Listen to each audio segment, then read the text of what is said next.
Баярлалаа. За энэ хуулийг яг хуу хэрэгжүүлэх, дагаж гарсан тогтоолыг хэрэгжүүлэх асуудал энэ ойлголтын зөрүүнээс болоод л ингээл яваад байгаа маа.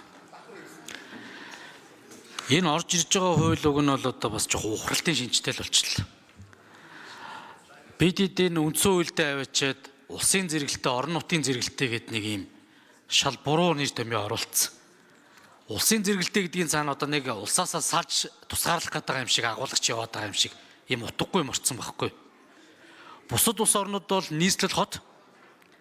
За тэгээд спешиал буюу тусгай статустай хот. Тэгээ бусад гэд ингээд явчт юм бил. Тэгээ манайгаа авч улсын зэрэгэлтэй, орон нутгийн зэрэгэлтэй гэд аваачиж одоо ойлгомжгүй байдал чихч оруулсан нэгдүгээр шүү дээ. Инээсээ болж байгаа. За хоёрдугаарт бидэд явж ирсэн энэ уламжлалаасаа ерөөсө хотын удирдлага, төр засгийн удирдлага гэдгийг ерөөсө ойлгохгүй. Дандаа хольж утгадаг. Хот гэдэг бол тэр одоо суурин газрынхаа амьдралын орчинд хот нийтийн аж ахуй энэ зүйлүүдэд хэрэгжүүлээ явах иргэдээсээ тэр захирагчийг сонгодог байх ёстой асуудал байхгүй. Засаг дарга бол төрийн төлөөлөл. Тэгээ энэ зүйлүүдийг ингэж хольж утгасаар хагаад одоо сүултээ ч одоо мэдхгүй ингээд ихэн сонирн байдал орж ийн одоо тэгээд хэрэглэх газрын даргын чигүүргийн асуудал, хууль зүйн яам ингээл хариулаад бөөнөрөө орж ирээ суудсан л байх юм.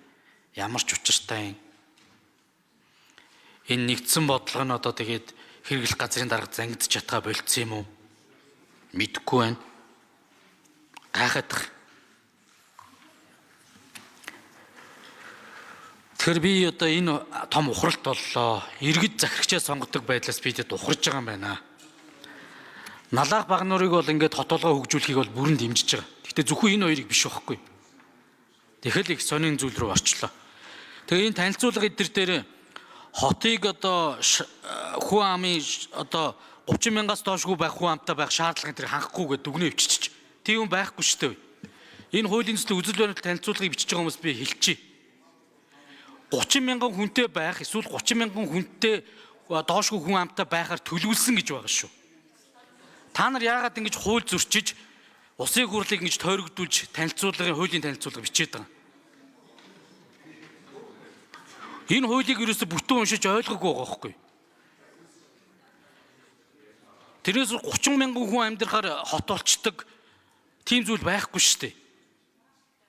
30 мянгаас доошгүй хүн амьдрах тэр төлөвлөлтийг хийгээд энэний төлөө явах хэрэгтэй байхгүй. Хэрвээ энэ сумуудаараа үлдэх юм бол энэ дэр чин хот төлөвлөгч ажиллахгүй. Тэгээ бид цаас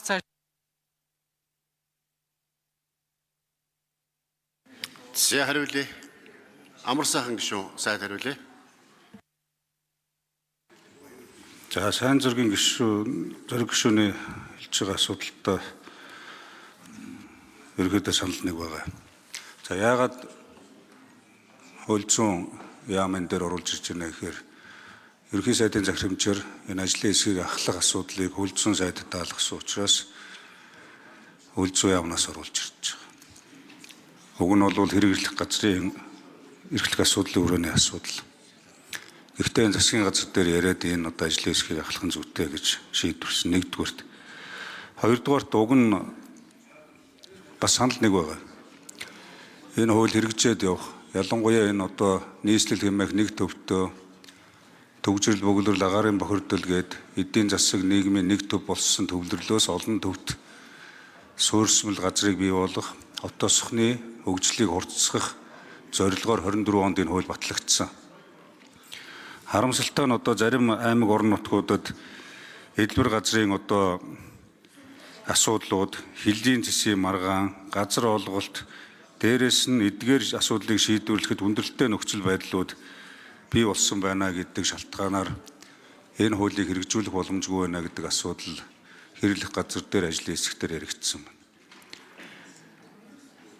Тийм учраас хамгийн хэрэгжих боломжтой хоёр газрыг цааш нь хот болгож хөгжүүлэх ажлыг үргэлжлүүлж явуулъя. Энэ хүрээнд судалгаа шинжилгээний ажлуудаа эрчимжүүлж дараагийн одоо хот байгуулах бэлтгэл ажлыг алдаа оног за мөн одоо асуудал шийдлийн гарцыг гаргаж Бүрчилсэн хөгжлийн бодлогын хүрээнд 8 орон нутгуудыг хотоолох ажлуудаа урагшлуулах ёстой гэж үзсэн. Тэгээ энэ өөрөө бас нэг ялгаж салгаж ойлгох чадах асуудал ерөөсөө биш. Ялангуяа одоо хот нийтийн аж ахуй, хот тогтчлт, тэгээд аж ахуй, дэд бүтцийн асуудлууд бол энэ хот байгуулагчнаар өөрөө бие дааж шийдэх боломж мөрдөх юм байна. Хот төлөвлөлтөө хийх юм байна. Өнөөдөр одоо дүүргүүд нийслэлээс хамааралтай өөрсдөө хот төлөвлөлтөө хийж чаддгүй, дүүргийн төлөвлөлтөө хийдэггүй, аймаг орон нутаг сумч мөн ялгаагүй юм байгаад байна.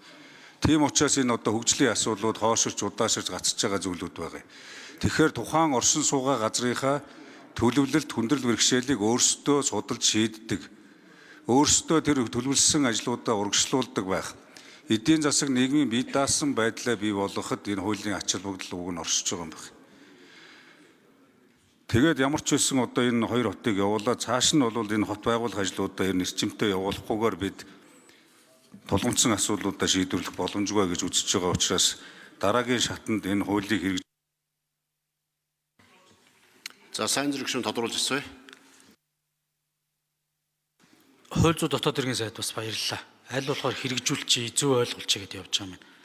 Яг одоо тэгээд налаах багнуураараа жишээ олгоод нэг үзүүлэлт хийчээ гэж би одоо хүсэж байгаа. Удирдлагууд нэрээ суудсан байна. Энэ дээр сайда ажлын хэсэг гаргаад ядаж энэ хүннүү хотыг дагуул хотоор нь үлдээмээр байх юм. Энэ хүннүү хотын чинь төлөвлөлт шал өөр концепцээр явж байгаа. Газар олголт нь сонгон шалруулалтаар явж байгаа. Бие даасан хууль гарцсан байхгүй. Дээрээс нь энэ Улаанбаатар хотын төвлөлийг дагаад энэ налаах багнуур хүннүү хотоос гадна Эмээлт ажил дүрийн паркийг дагсан бас хот байгаа. Аргалан тот. Тэгээ энэ өөрөө ингээ Эмээлт ажил дүрийн паркийг бас ингээ түлхэц суудгээд бас явж байгаа шүү дээ.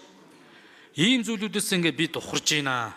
Тэгээ энэ өөрөө эргээд засаг захиргааны нэгж буюу төрийн удирдлага, хотын аж ахуй удирдлага хоёрыг ялгаж салгаж одоо бидэд ойлгохгүй бол нэрээ тун харамсалтай юм болж байна доо. Тэгээд энээсээ ингээд иргэдэд аятай тухтай байх, бизнес хөгжих, тэнд хүний За үгэлжлээ. Батын Батбаатар